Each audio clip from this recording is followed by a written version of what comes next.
to have taken every single one of the stadium's 82,000 seats, and they are all buzzing with excitement. I've come with my parents, but no matter. I still feel like a grown-up simply for being in this audience where there are so few kids my age.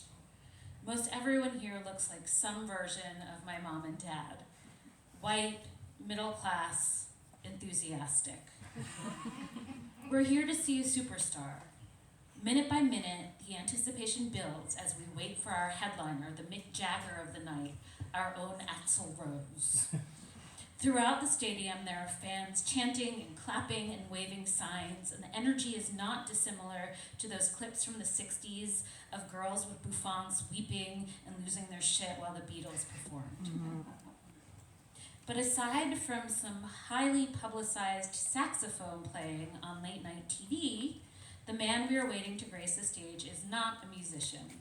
He just has the charisma of one. It's the night before the presidential election, and we are at a DNC rally, and already I am a good future Democrat because I love Bill Clinton. The man of the hour comes to the stage, and the place goes wild. Confetti falls from the ceiling. After what seems like 10 minutes of rapturous applause, we quiet down in anticipation of his speech. A small hitch in the plan, after spending months campaigning all over the country, Bill has literally lost his voice. So in the end, he doesn't speak to us at all beyond a few whispers, letting Al Gore stand for him instead, arguing for real social progress and an end to Republican politics as usual in favor of policy that puts people first. We also get to hear speeches from actors Glenn Close and Gregory Hines and Kathleen Turner and Richard Gere, fresh off sex work fairy tale rom-com Pretty Woman. Being in the presence of Hollywood celebrity is thrilling. Then it's Hillary Clinton's turn, and she promises us that we will all be back on our feet again if Bill is elected. Then, to bring it all home, Michael Bolton comes out onto the stage and sings When I'm Back on My Feet Again. I'm 14, so I can't entirely articulate what specifically needs changing in America, but what I do know absolutely is that Republicans who've had a lock on the presidency for years are evil and only care about other rich people and villainizing the poor. My parents have great faith that Bill Clinton will be the one to change that, and I believe them. He's young and he's handsome. He's a Rhodes Scholar, but also a man of the people. He's hip, or at least hipper than the Bushes. Tomorrow will be better than before, according to Clinton's campaign theme song, Don't Stop. And I believe Fleetwood Mac, too. Bill may be silent now, but his speeches have been playing on repeat every night on the news. For millions and millions of Americans, the dream with which I grew up has been shattered, he said in a stump speech near Pittsburgh in April of 1992. The ideal that if you work hard and play by the rules, you'll be rewarded. You'll do a little better next year than you did last year. Your kids will do better than you. But that idea has been devastated for millions of Americans. Clinton promises that he will be the president to make work hard and play by the rules viable again. And I am a consummate hard worker and rule follower, so I have taken his messages to heart. I know that as long as he is elected, I will have the tools I need to succeed. The evening ends with the cast of Les Miserables coming onto the stage and singing One Day More. And I cry with the ardor of a French ragamuffin who feels entitled to a better life, who is certain that political change is imminent. America is headed for an era of post-Bush utopia, and I know that as long as I work hard and play by the rules, I will reap the rewards. I am sure anyone who chooses to do the same can do so as well. It all goes downhill from there. Thank you.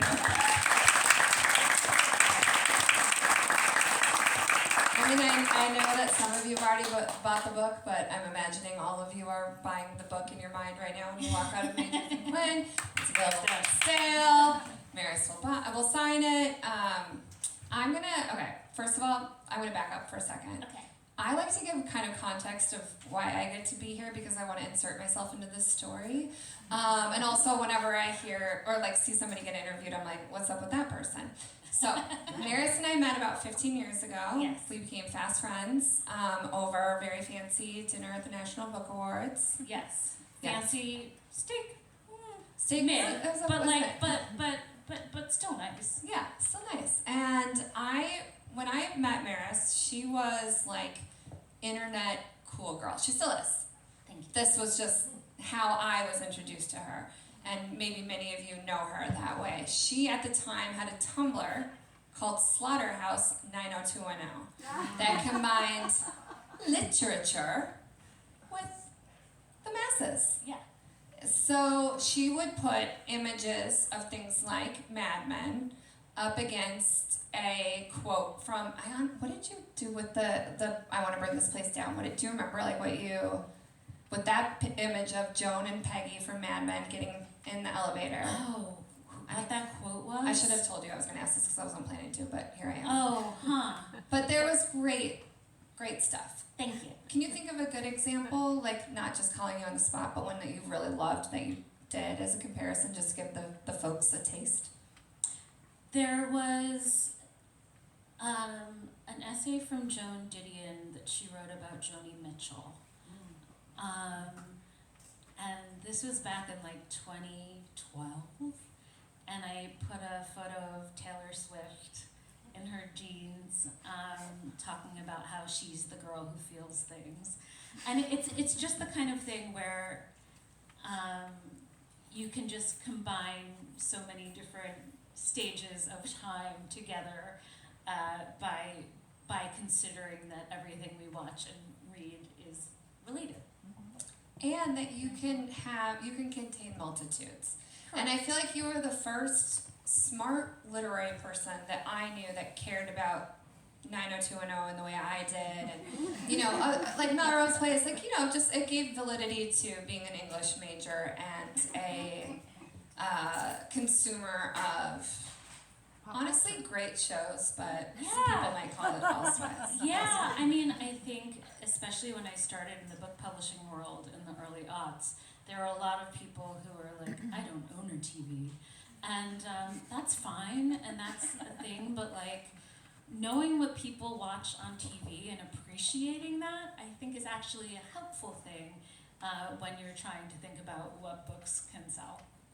And I think that you approach this book in the same way, which is meeting people where they are and not being, the things that you're talking about are definitely like on the grid of highbrow, lowbrow, way, way, way highbrow, but you're reaching people who would be anywhere on the grid in the way that you're contextualizing it. So as you heard in this first snippet of an essay that Maris read, first of all, who thought she was going to say Bruce Springsteen when you heard this? That's who I thought. My brother agrees with me. Anyone else?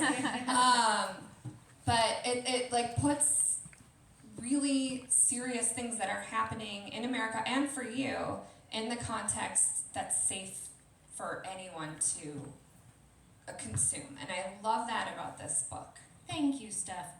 That's something I was really trying to do. I'll say that back in 2016, I was feeling a little uncertain about the presidential election. Hillary Clinton, still pretty high on the list, but I had some doubts. And at the time, there was a certain kind of bro out in the world. I don't know if you're familiar with them, but they were Bernie bros. And they were not the most welcoming group of people. And I felt like I couldn't quite have a conversation if I hadn't read all of Marx. And now I am someone who, I still don't love the bros, but I do love Bernie. I do love what he stands for. And I just wish there was someone to meet me where I was at the time. And so I'm hoping to be able to do that now. What was your kind of elevator pitch for this collection? I think that might give, I'll just stop there. Yeah, It's about all of the institutions that I used to really, really believe in, that I no longer really do. And I don't want it to just be about disillusionment, because it's also about trying to figure out what matters then, when everything you were taught that matters really doesn't. And when you were putting this collection together, I mean, that's a lot, right? Just like baseline, that's a lot to take on in a book. When you were putting this collection together, was there specific points you wanted to hit? I mean, I know some of these things were published before the book was published, but as you were compiling and writing, were you making sure there was certain things that you were covering, or were you just like, this is what's coming out, this is the things that are making me feel like I'm getting kind of radicalized? There were certainly personal things that I really wanted to make sure that I covered. The first essay in the book is really important to me. It's about how I've had type 1 diabetes since I was 9 years old, and I always just dreamed that one day there'd be a cure. That's what we were fighting for. And somewhere around 2017, I realized that people were dying from lack of access to affordable insulin. And it wasn't because the drug was meant to be expensive. The patent had been sold for $1. So I looked at that, and I looked at the various leaders we'd had in place before then, and thought, something is wrong. Right. Something's really, really wrong. And we have to try to do better. And that was really a jumping off point for me to think that, like, maybe there should be changes, and not just politicians tweeting about how insulin prices are too high. And like, and I honestly haven't looked at like the jacket copy, or but I like, in my mind, this is a book that you like talks about how you've been radicalized, and I want to know like how you explain that term to a general audience and what that means to you and why you wanted to do that. The truth is, I didn't know that it would be radical to want something better, to want to just push our representative officials to fight for us more, to not be okay with the status quo, to care about other people.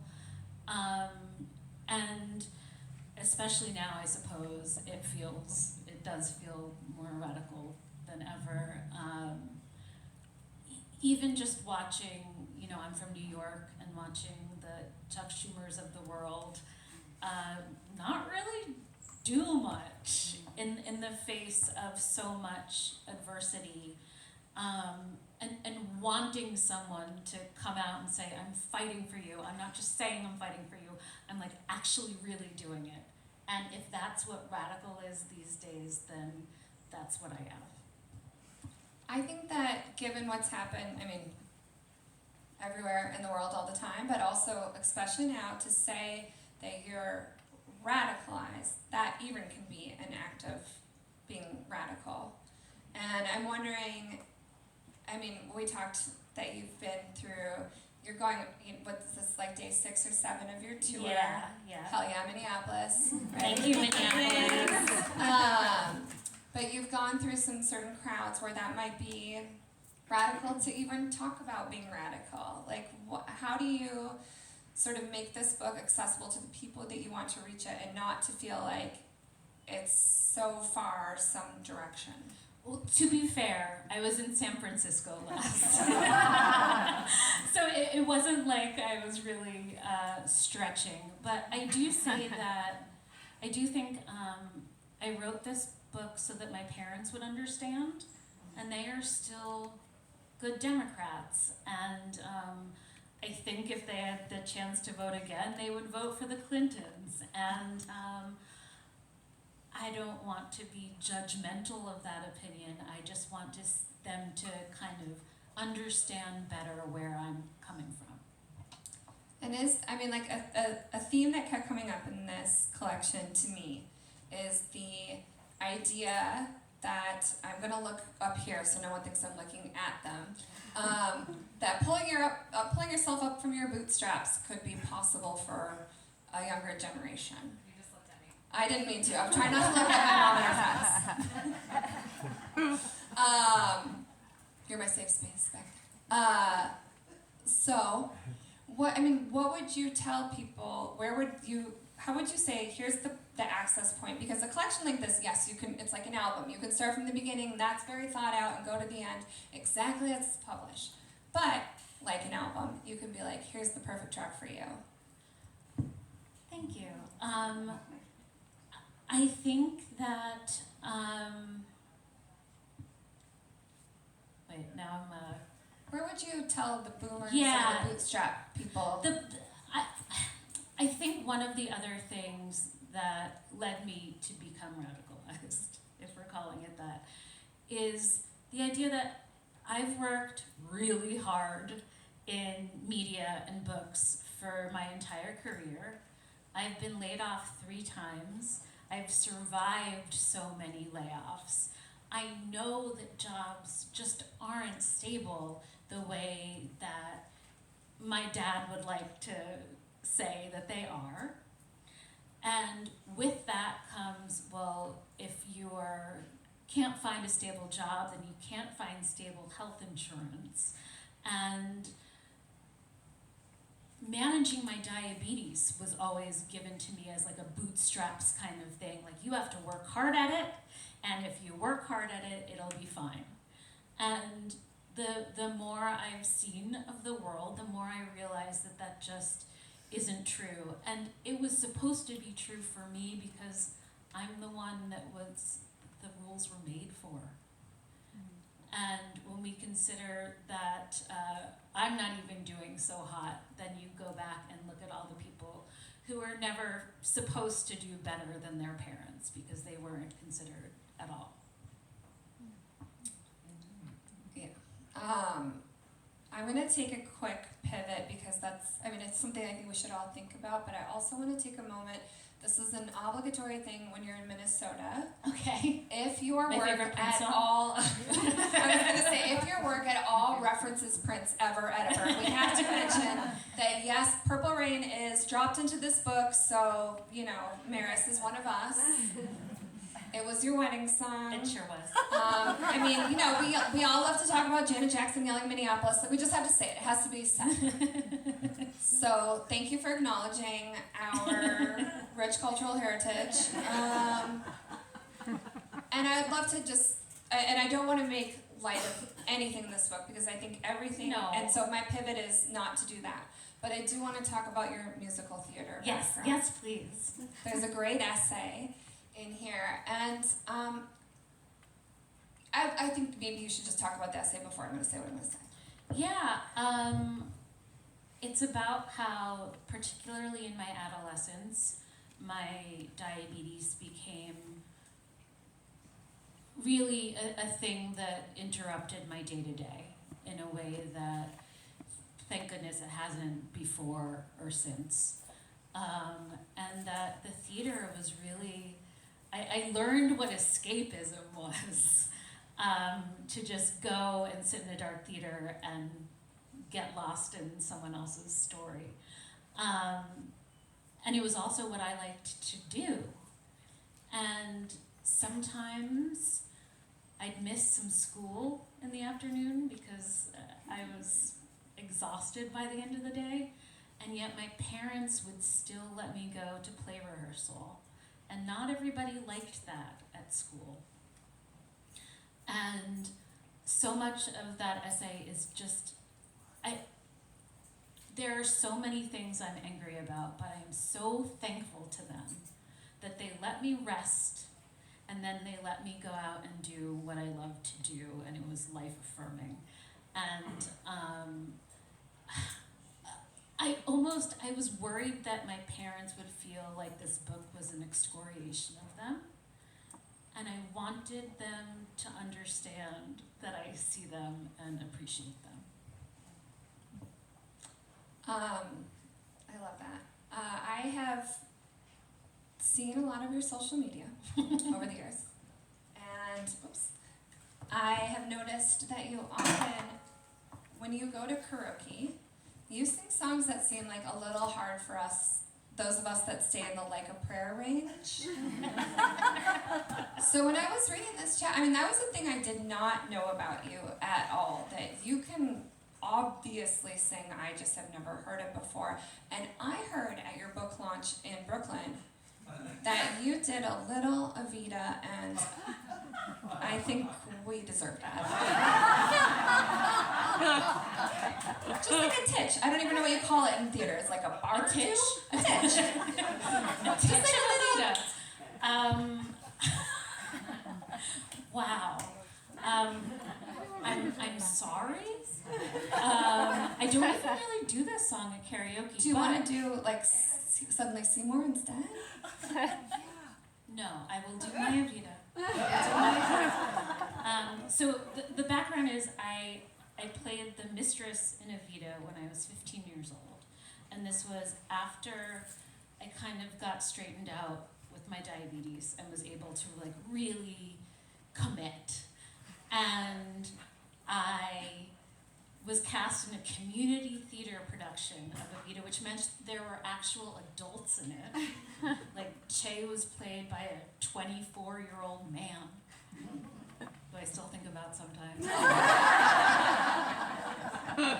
And I was cast as Juan Perón's mistress, and I don't have a lot to do except sing a song while wearing a slip and holding an old-fashioned suitcase. Oh boy, okay. I don't expect my love affairs to last for long.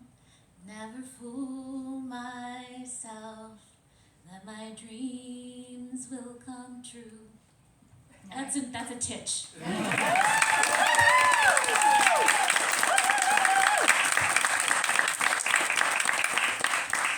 That was purely selfish, but also I think it's really going to add to your understanding when you read this essay of hers. Sure. Because you will hear that angelic voice in your head when you are reading this essay. So thank you for doing that bonus content. I am at some point going to ask audience questions. Not yet, because I've got some more, but at some point. Okay.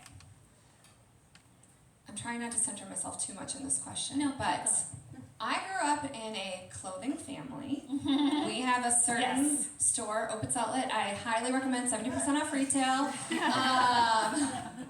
One of the people who started is right here. The person who runs it is right there. It's great. Highly recommend. When I was reading your essay about your relationship to Barney's, I felt very much like your mom in this essay. And I would love for you to just give a little kind of overview about what somebody will encounter when they read that essay. Yeah. My mom grew up middle class in Jersey City.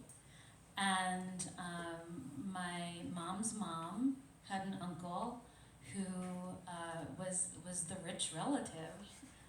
His name was Barney Kreizman, and he started the retail store Barney's. And so my mom grew up going to that store, feeling like a small queen, you know, like to be able to go into the store that her family ran. And my grandfather had worked there for most of his life, and it was a real family business. And to feel this pride in ownership and how it felt. So I should mention that by the time I could like actually shop at Barney's, I couldn't afford to, even with our 15% discount.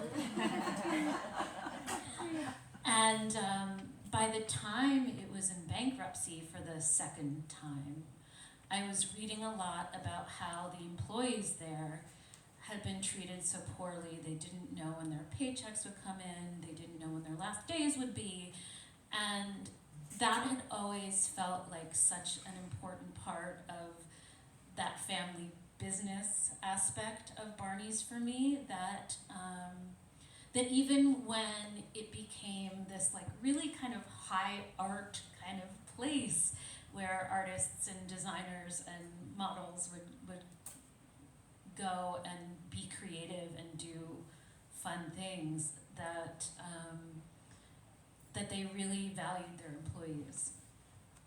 And by the time I learned that they were doing a collaboration with Forever 21, which of course uses sweatshop labor to make their clothing, that was for sure another area of my life where I felt disillusioned, for sure. And I should mention that for a while I lived in Chelsea, and the Barney's Warehouse opened right near me. And I was so mad because that meant the Lomans had closed. And that's where you could get a Nicole Miller dress for $35. And I'm a bargain shopper still. That's the part I related to, by the way, not the other stuff. I think you all are probably getting a sense that this, like, chronicles of, Marissa's life in different ways that she has experienced sort of a light bulb moment. And there's so many great writers that you reference throughout and quote throughout that I feel like it's an incredible sort of primer for just like if you were going to do a Maris MFA. I do have a recommended reading list in the back of the book, and if you feel like pulling it out and walking around here, I think you'll find some good things. And you pull, you don't do that to just be like, here's some things you should read. It's artfully woven into the essays in a way that sort of not only gives bolsters what you're talking about, but gives people kind of further reading if they want to go that extra mile. The thing that I feel like we haven't addressed, and I'm just kind of looking at the clock, so I want to make sure that there's time for everybody to ask questions, that I think, if I can be so cheesy to say, the most radical thing you talk about in this book is being in love.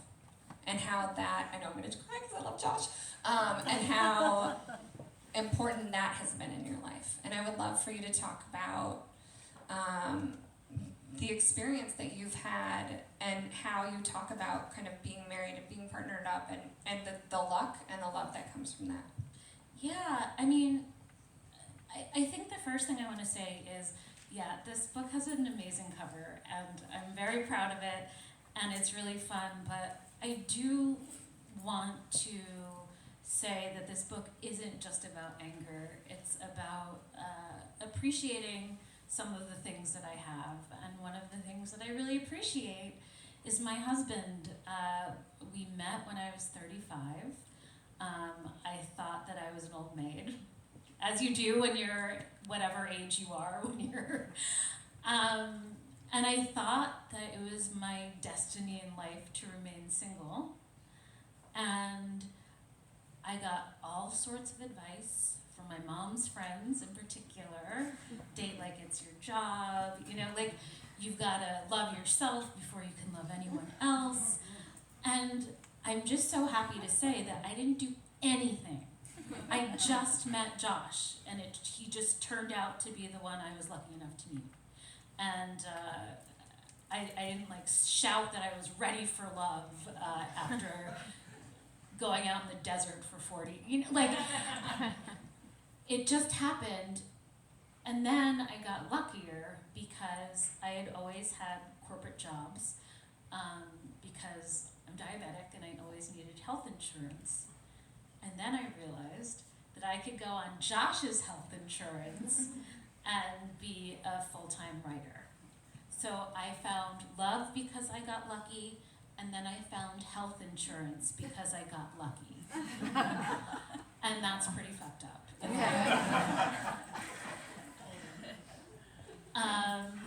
But part of the journey of radicalization, if we're going to say that that's what this is learning that the bootstraps thing, the individualistic thing, doesn't always work, and that learning to depend on other people is good, actually. And I feel so lucky that I can depend on him. I think it is worth noting that Josh has also written 2 books, and his book is dedicated to Maris and hopes that her what does he say? He hopes that her enemies are mad about that or something. Yes, yeah. We in our wedding vows we promised to vanquish each other's enemies. I think it's very romantic. Yeah, it is. Yeah, you relate together and everything. I kind of lost what I was going to say because I just love that love so much and love what a big part of this story it is. Are there moments so far on this tour? I mean, this is you've got a book out already, but this is a different kind of book. Yeah. That you've sort of been surprised in the way that people have reacted, or like, hey, why doesn't anyone talk to me about this thing?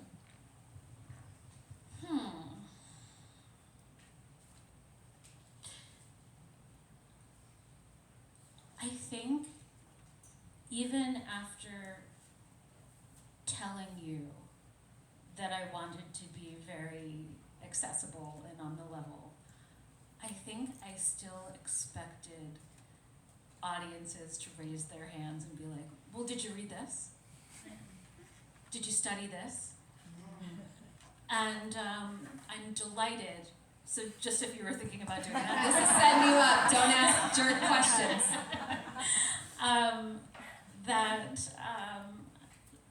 That I am an expert on my lived experiences, and that can be enough. I'd love to take some audience, I mean, I can keep going, but if there's some audience questions right away, I'm just going to do a little scan. Yeah, Molly. Okay. And I actually have 2 if nobody else has one right after me. I'm happy to go again. Okay, so when you were being introduced, your list of publications is like unbelievable, right? New York Times Magazine, Vanity Fair, where you've been published. Is there anywhere you haven't gotten in yet that you're like, that's like your white whale of like? This is just a quick question. If people can't hear that, Maris has been published literally fucking everywhere. But is there somewhere some asshole has not published you that we need to TP their house tonight or tomorrow night? Who is it? The New Yorker. What? Steph's on it now. Did you have a follow-up question? Well, it's a totally different question, but I love it. Okay, you mentioned that you were like that you kind of wrote this for your parents. So was that as you're writing it and you're kind of getting your sense of like the audience? Was your audience your parents as you're going through and writing all these essays? So it's a question about who the audience for the book was. Was it your parents, or were you thinking about something else? Part of it was my parents, for sure. Part of it was the troll who was bothering me on Twitter, and I wanted to make sure all of my arguments were up to par for that. But what I was really hoping for was other people who might not see themselves represented in the media these days. When you see the Times doing lots of man on the street interviews with people who voted for Trump or were excited by Trump or who've moved further to the right as they've aged, which is the way it's meant to be, apparently, in America. And I was looking for anyone who just felt like maybe getting more progressive as you age is the more apt experience. This fellow right over here in the flower shop. Hi, Maris. Thanks for this. I wonder, I think I'm not the only person here who feels pretty frustrated with how things are now. And it's easy to see the glass half empty, for some of us anyway. So I wonder, I also think there's some kind of validity in that old slide of Democrats being the party of complainers.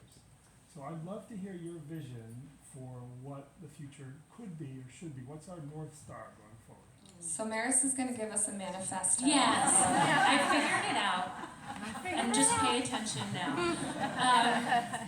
Not an easy question, I know. No, so the best luck that I've had with this book is that 2 weeks ago there was an election in New York City. And regular Democrats, not all DSA members, voted for a socialist to at least to be able to run as the Democratic candidate for mayor. And Yeah, I think we can clap if you want to clap. I think that works you to clap. I love that. Let's clap. And that is a sign of hope that even if our elected officials right now are resistant to it, they have a mandate for change. I don't know if every policy of Mamdani's is going to land well, but I would like to see someone try, and trying feels like the first step.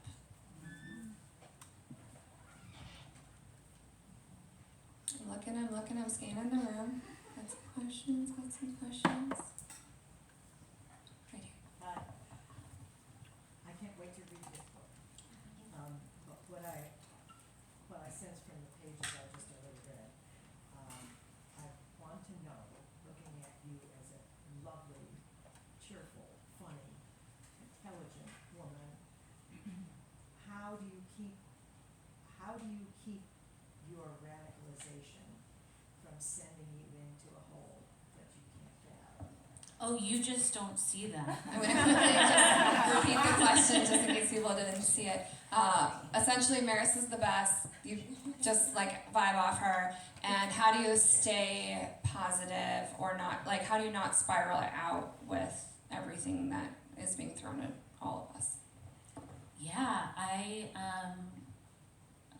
do have to credit Josh because I do get to complain quite a lot and mutter under my breath, and that is necessary and good. And I also just feel like this is who I am, and I'm gonna wear a floral dress when I talk about my angry book, and I'm still angry, but that's not all there is, and I hope to give you a fuller picture. Erin? I have a two-part question. One is, do you have a favorite essay that you wrote in the book? And the other is, are there essays that you want that aren't in the book? So, a favorite essay in the book and something that may have been considered or now in this environment you would want to write, something that's not in the book, but which ones? We didn't talk about this one, but my favorite essay in the book is about my twin brothers. They're 5 years older than I am, and they're both cops, twin Jewish cops. And we don't see eye to eye on many things, as you might expect. And I knew I wanted to write about how our paths diverged. And it wasn't until I really started to think about the TV we watched together that I became excited about writing this essay. So it's really about propaganda. And That's what it's called. It's great, great title. And it's about the Police Academy movies and Miami Vice and 21 Jump Street and my brothers. And it was a tough one to get into, but I'm glad I did. Ones that I haven't written.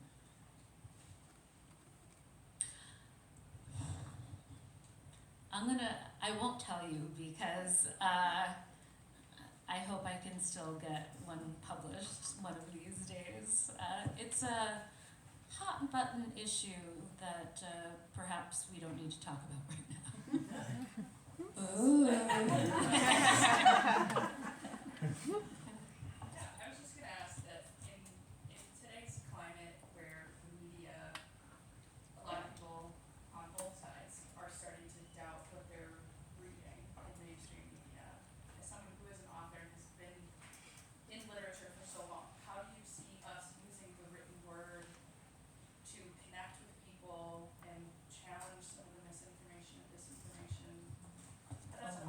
I love that. I love that question, though. I'll start by saying that I have an essay that calls out the publisher of this book. I was just looking at the title. That one's A Series of Unfortunate Salaries, right? Yeah. A Series of Unfortunate Salaries. That's the essay in this book that I think Maris might. Yeah, but so HarperCollins is the publisher of this book. Does anyone here, aside from you, know who owns HarperCollins? It's News Corp. Oh. So they have a lot of Fox News personalities come through. They have a lot of politicians come through. Ron DeSantis gets published by them, and he likes to ban books, so it's a weird feeling. But the thing about them in particular, all of big publishing, is that nonfiction writing isn't fact-checked. I think you should say that again, 'cause it's so fucked up, it bears repeating. Writing is not fact-checked as a matter of fact by the publisher. If someone wants to fact-check their book that they are purporting is true, they must hire their own fact-checker. There might be rare instances where it's built into the contract or something, but this is the exception. And one of the biggest revelations I've had in a bookstore is going to the nonfiction section. Maybe not this bookstore, because I imagine this bookstore is really well curated, but to go into the nonfiction section and know that that doesn't mean that the books there are true or factual. And I think that publishers have a responsibility to readers to do better. I think it goes back to independent media, indie bookstores like this one, where there is a curation factor, where there are voices that they are amplifying for good reason, because they're trusted, because they are wise, and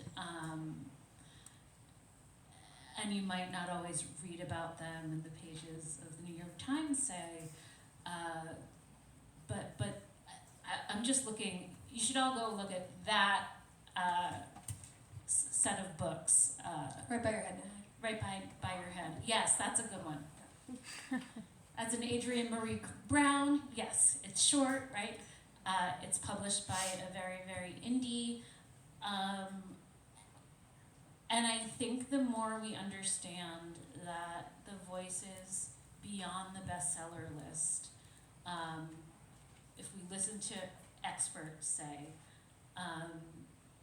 that they're worth reading. And that's almost like saying, like, you know, in book banning now, there are so many efforts by school boards and parents to override what the librarian at the school says. And they're supposed to be the ones who are trained to know what is right for a child to read at what age.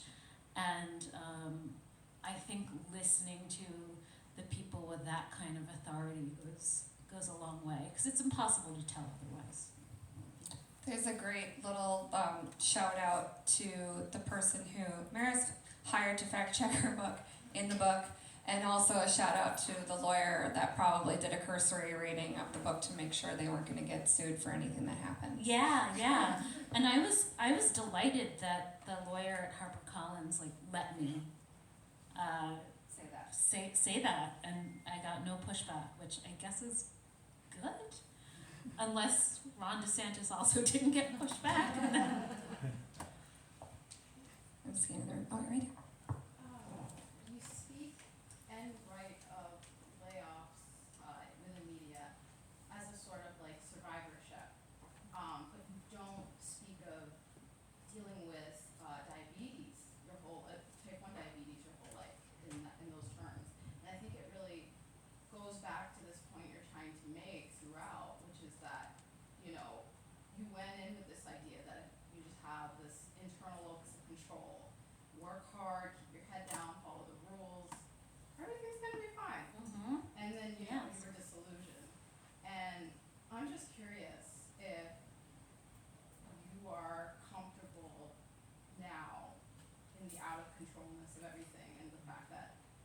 many ways we don't even really have control over anything.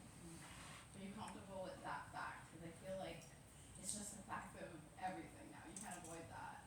So in the process of writing this book and the experiences that you talk about around diabetes, around layoffs, around a lot of the things that come out of this book, you've sort of talked about essentially the lack of control that you have, and how do you feel having written this book and like living this life that you have learned you're out of control? So much of this book was coming to terms with the idea that so much of what I thought was in my control actually is not. And it feels awful. It feels really bad. And the only way I see through is to at least try to lean on other people as much as possible, both for help with figuring out my diabetes, but also labor unions and worker solidarity in terms of the media industry. Not that that always means that they're going to be in control of anything, but at least it's a bigger unit, and you have people fighting with you, I think. Scanning the room. Looking one more time through. I feel like I had a question just now and I lost it, so I'm just looking at you all to see if there's a question while I try to think of mine. This is what you do when you're a really good moderator. There we go. Here. This will be our last question. This is the last question, and it's coming love from it. an expert, so please listen up. I love the book. Thank you. I read it cover to cover and devoured it. I thought the ending of the first essay was absolutely one of the bravest things I've read. So much of our culture these days is just marketing, and everything has to end with this like, but things will be better tomorrow. How did you know? How did you have the bravery? Tell me about that ending. How did you know to reach that ending and not pull any punches? I can't do the singing that just happened, but this is a question about the bravery, particularly around the first essay and the punches. I mean, this whole collection is really brave stuff to put on paper. And how did you know that you wanted to do that? I'm looking to make sure I'm representing your question well. How did you do it? How'd you do it? How did you do it? How did you have the bravery to resist marketing and come up with that? I worked in book publishing long enough to know that every book about a problem has to end with 5 solutions, 5 easy ways to, and I just knew as I was starting to write the book even that I didn't want to do that. I wanted to do the opposite of that. And I think with that essay in particular, I wanted to talk about how living with a chronic illness is a challenge every single day, every single minute of every single day. And that is difficult enough without then having to worry about, will I be able to afford the care that I need? And so I wanted to really bring that home, that regardless of what else happens, it's hard. And I guess that does feel radical to say it's difficult to live with a chronic illness. I want to quickly say that right now, Jeff Bezos has had his $50 million wedding in Venice, and he's doing a sale on Amazon right now, Prime, trying to get you to fuck over bookstores like this. So don't buy books on Amazon to fund a dumb wedding where they shut down a city that can't even handle tourism. Shop at a bookstore like this. This book talks about that. This bookstore exists for that. We are here to support independent independent bookstores, because they fucking care about writers. This is an ecosystem. We are a part of it. You are here You have bought into it. Literally, I hope you have bought Maris's book and many others. If you need a recommendation, I would literally stand here and tell you what to buy. I'm sure You can many of also the look in the back of my book. and look in the back of Maris's book. There's some wonderful employees here. Yeah. But the ethos of this book is about creating a world in which we can see ourselves. Thank you. And Jeff Bezos doesn't fucking care No, about he it. doesn't give a fuck. And I think this is whatever. I think this is a great way to put yourself in different stories and positions to better understand that. And I hope that you walk away being, you can't be as big of a fan of Maris as I am, so I hope you get close. Get on the spectrum, buy the book, come back to majors at a different time. This is we all gotta do this together, okay? So if we're gonna use the radical word, let's get fucking radical. Yeah. I'm gonna swear a lot because that's so sassy. Yeah.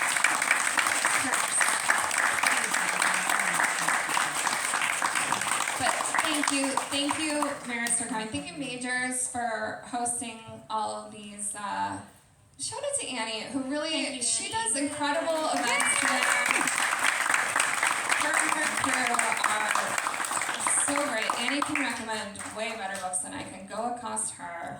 But really, Maris, it means a lot that you came to Minneapolis. This is a big deal. Thank you for talking about our patron saint Prince and visiting us on your tour. We love you, and we just thank you for your work. Thank you for having me. I'm gonna look at Annie for confirmation. I think Maris is gonna go up to the counter Yes. by the book tables in the front. She's Correct. Gonna go It's right like a up there. glass You cannot stop her right countertop. here. You have to go over there to talk Yes. to her, and she will sign your book. Yeah. Okay.